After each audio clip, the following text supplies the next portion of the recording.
back to Parkour Kitchen. I'm Nick, your host, with, again, my sidekick, Mr.E, the beta fish. Hey, Mr.E.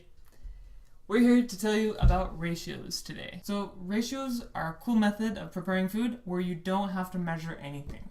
And to demonstrate why, I have my friend here today, Mr. Sadface Measuring Cup. Mr. Sadface Measuring Cup is sad because when you use ratios in cooking, you can get away with the measuring cup.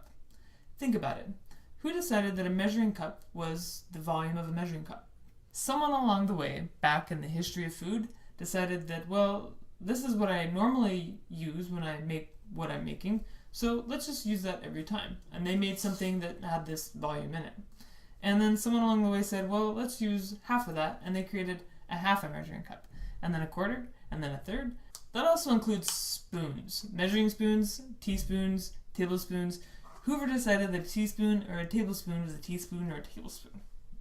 Someone along the way decided that was a good idea to measure food with, and the dawn of measuring things began. Well, today we're going to go back to the basics of using creativity in the kitchen to not have to measure anything. In fact, we're just going to give that measuring cup a toss out the door. When you're not measuring anything, you're not limiting the change your food can have in it. You know, small iterations that make it better. Maybe a pizza crust that has a little more seasoning into it than you normally would add, or maybe a little more vanilla in those cookies. When you're sort of putting in things according to how you feel like they should go, you're understanding your food a little more. And we're more prone to improve the food that we're making than make it worse. You know what I mean? We add a little more herbs here. We add more vegetables to the stew. We may add less vegetables to the stew. We make things more bland or more salty, depending on our taste preferences and our diet needs. So let's do a demo on how you can use ratios. First off, grab the bowl. That was really loud. So you're gonna make something, cake, cookies, maybe some dough, whatever it might be. Actually, I made mashed potatoes in our bowl. It works really well.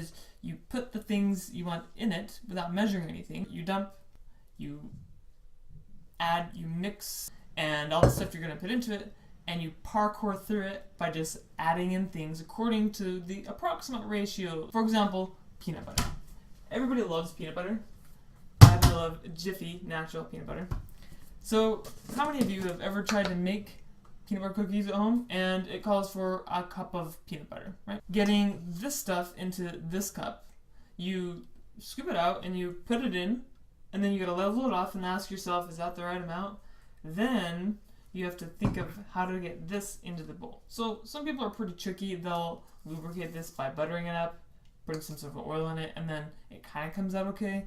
But then you're like kind of scraping it off onto the side of the bowl, figuring out how to get it in there. And then when you're finished, you've got this goobly gop of a measuring cup that you've got to wash before you can use it again. Better yet, all you gotta do, find your spatula, scoop out a big hunk of peanut butter that's approximate to this size, and put it in. Voila, you're done. Pinch of salt. Easy street.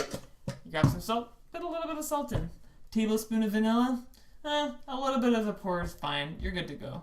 A cup of flour, you may want to use this because you gotta scoop it out anyway.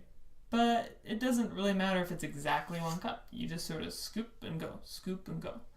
The idea behind parkouring your way through a recipe is not to worry about how much exactly you're using. You just sort of estimate it, or scoop it, or pour it right from the source of the container. It works great every time. Another example, you're making stew. It calls for 3 carrots. Even better yet, it calls for a cup of kale. You really measure kale in a cup. Not really. So you cut it open, you put in a lump of kale that looks approximate to 3 cups, you're good to go. You've just parkoured your stew. Throw in the other vegetables, throw in the other things you're going to put into the stew, put it in the pot, and stick it on the stove, and you're good to go. That's the power of Parkour Kitchen by using ratios. And let's admit it, we all need a little more time for the things that matter most, like spending time with Mr.E.